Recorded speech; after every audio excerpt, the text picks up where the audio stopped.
Hello dear fans. What are real numbers?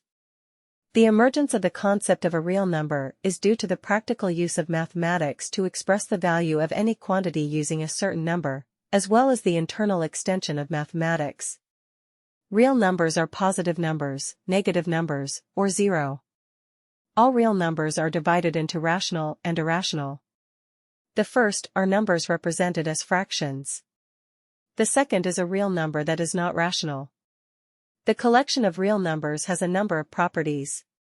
First, the property of orderliness. It means that any two real numbers satisfy only one of the relations, x, y. Second, the properties of addition operations. For any pair of real numbers, a single number is defined, called their sum. The following relations hold for it: x plus y equals x plus y, commutative property, x plus y plus c equals x plus y plus c, associativity property. If you add 0 to a real number, you get the real number itself, i.e. x plus 0 equals x.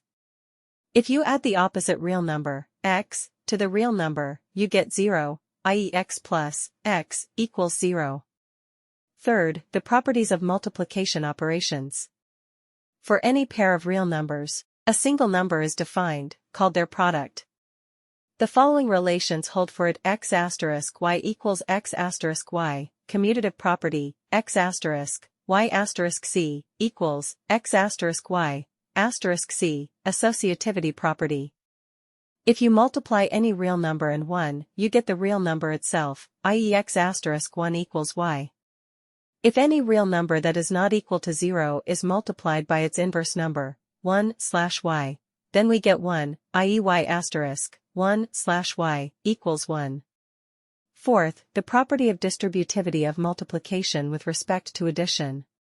For any three real numbers, the relation c asterisk x plus y equals x asterisk c plus y asterisk c. Fifth, the Archimedean property: whatever the real number, there is an integer that is greater than it, i.e. n greater than x. A collection of elements satisfying the listed properties is an ordered Archimedean field. Thanks for watching.